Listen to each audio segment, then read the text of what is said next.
Para se të filloj këtë interpelancë, të përshëndes protestuesit e rjollit që ju kanë ardhur këtu. Ju i injoroni, po ata janë këtu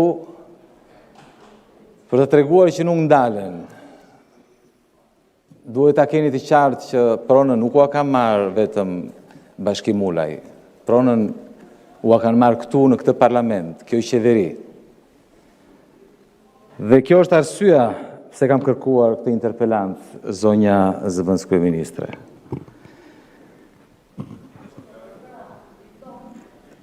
Banorët janë këtu, shikojni. Shikojni, ata për të cilët ju nuk flisni, ju injoroni, kanë ardhur këtu, në sallën tuaj, këtu ku mbroni korrupsionin, këtu ku votoni ligjet për të vjedhur pronat e qytetarëve shqiptar, i ke këtu. I ke këtu. Ja, shiko, po të përshëndet, po ndeshen me policin tuaj, po ndeshen me policin private, po ndeshen me oligarkët tuaj, po ndeshen me zyrtarët tuaj. Ktheuni, te ai fshat në rjoll kanë votuar edhe për ju. E dini apo jo? Kanë votuar edhe për ju, atëherë kërkoj ndjes. Shko dhe mbroj. I ke dëgjoj minimalisht, ke vajtu në rjoll. I ke dëgjuar minimalisht i dëgjosh. Se ma se kanë të drejt, i ke dëgjuar, nuk i ke dëgjuar, se ju dëgjoni vetëm një, ju dëgjoni oligarkët, këtë do dëgjosh ti, do dëgjosh oligarkën, apo Belinda Ballukun. Tani nuk do merrem me ty, sepse këtu jam për çështje tjetër. Tani, zonja zëvendës kryeministre, këtu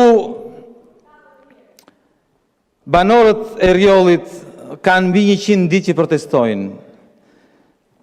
Banorët pretendojnë që një oligark bashkë me ish kryetarin e hipotekës kanë vjedhur pronën e tyre. Ky është pretendimi i tyre, zonja ministre. Dhe detyra jonë është të dëgjojmë zërin e tyre. Dhe këtë interpelancë në fakt unë e kam kërkuar për llogaritë të tyre dhe pyetjen që të cilës ti duhet i përgjigjesh në emër të qeverisë, unë në fakt pyetja nuk ishte për ju, po ishte për kryeministrin. Ja kam kërkuar një prej banorëve, edhe do të doja që ta dëgjonit me shumë vëmendje dhe t'i jepnit një përgjigje. Kjo është pyetja. Çfarë kisha thonë noni tash? Unë i thamë Dirama, a je djali nonit? A je djali nonës? Dhe ne dorën në zemër, çka?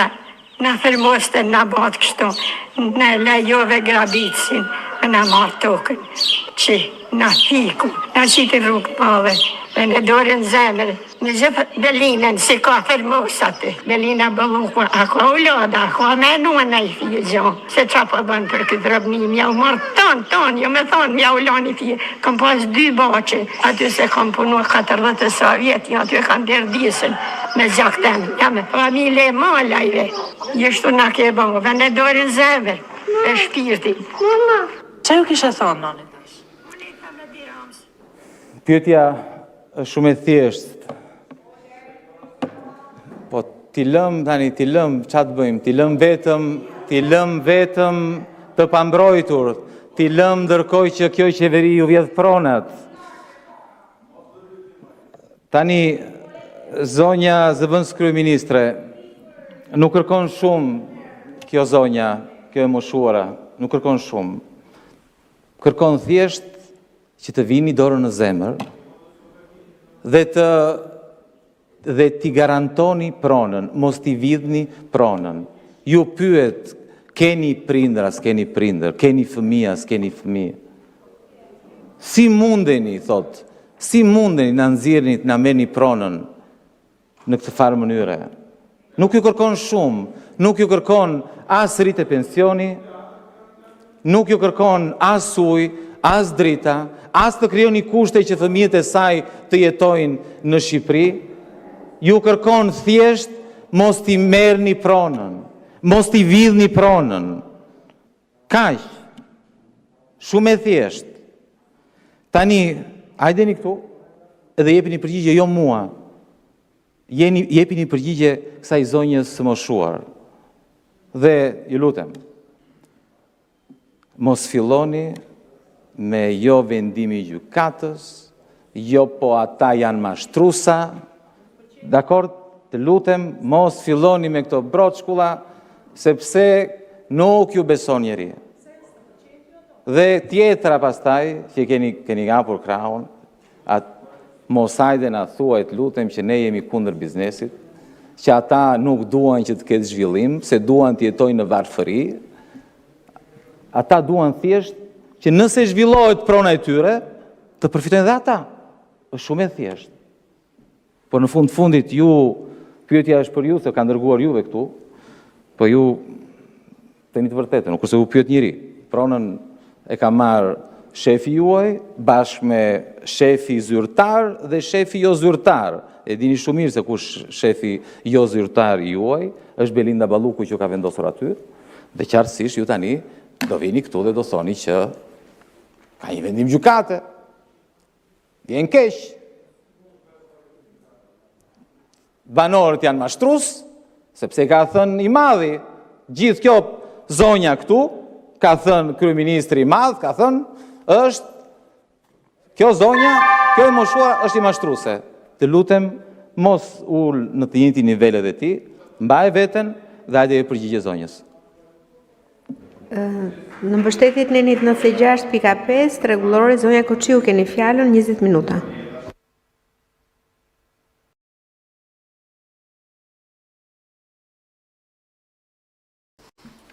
Sot zbuluam që nuk duhet më telefoni, se deri dje, para 6 muajsh, ministrja thoshte që për ilaçet, nëse mungojnë ilaçet, duhet të merrim atë në telefon. Sot zbuluam që për pronat nuk duhet marrë telefon, se nuk funksionon më telefoni.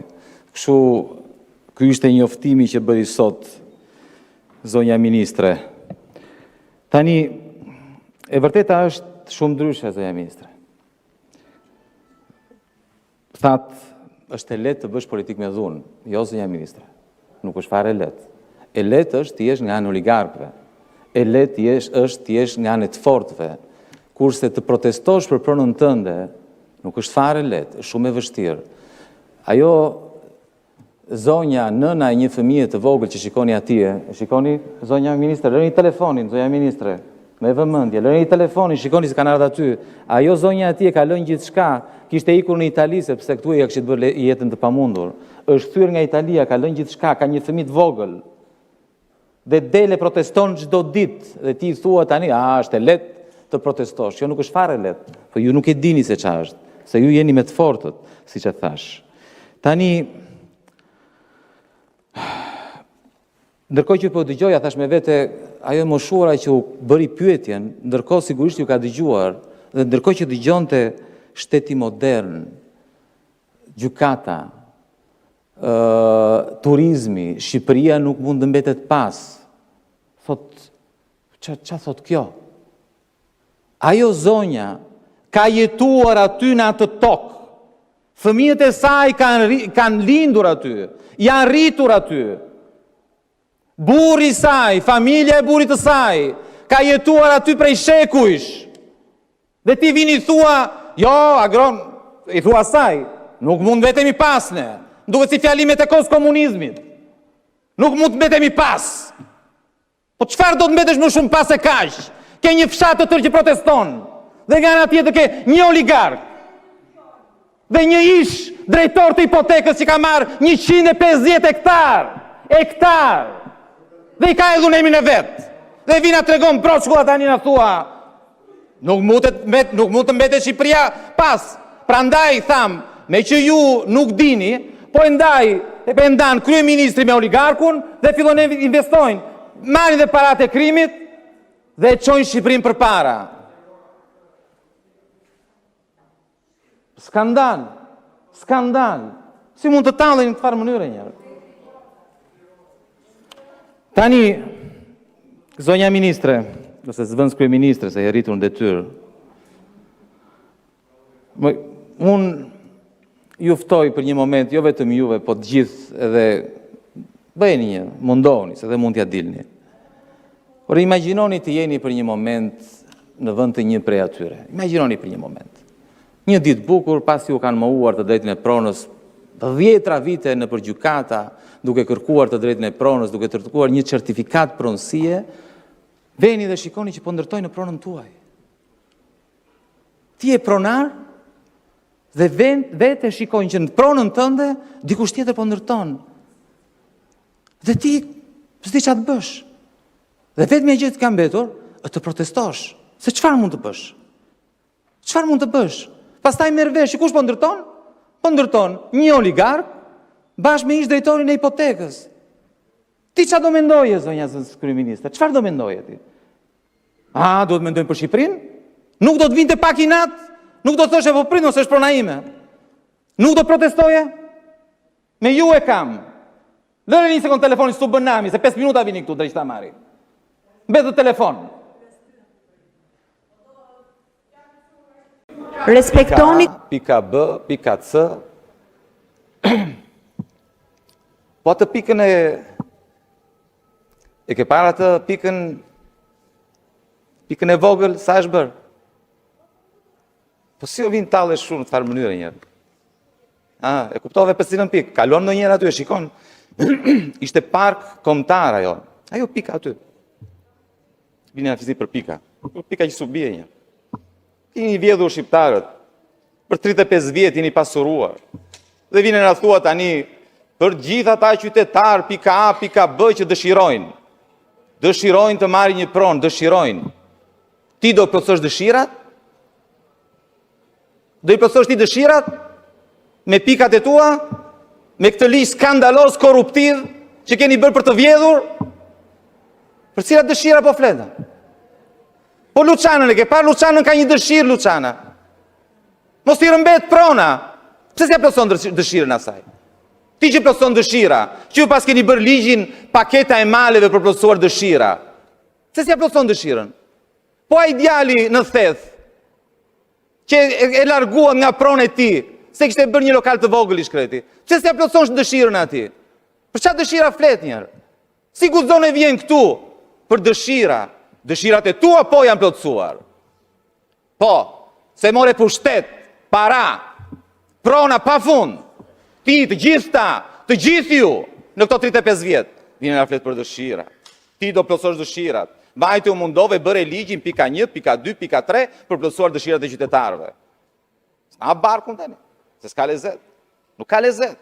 Ky është një ligj korruptiv për të vjedhur pronat e qytetarëve. Pasi u mohuat të drejtën e pronës se nuk u dha certifikatat, tani po bëni ligje për t'ju arrëmbyer. Kjo ka ndodhur. Në rjoll kjo ka ndodhur. 35 vjetë shkretët. Doni një certifikat pronësie. Kjo ishte dëshirë e tyre.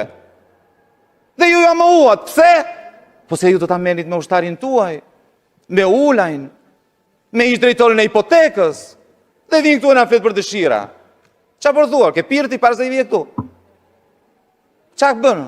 Si vjen këtu e gënjen njerëzit të farë mënyre? I fute një... Po si mund të vish këtu të flasë këtë mënyre? Pika 1, pika 2 do plotësosh dëshira. Po nuk mund të bësh njerëzit për budallin të farë mënyre.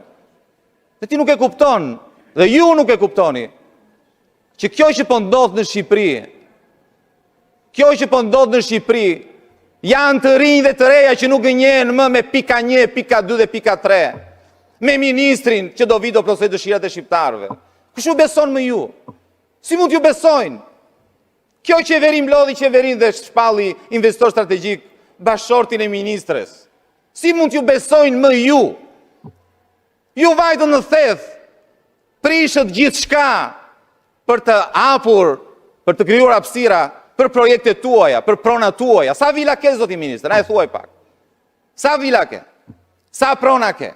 Por të vërtet atë jo, ato që ke në letra, se ti kujdesesh shumë, si shumë të tjerë. Sa ke ti, se dëshirat e tua i plotsove? Dhe vine gënjen këtu njerëzit. Kanë dalë në shesh, unë e kuptoj që ju nuk dini, nuk e kuptoni. Qa po ndodh?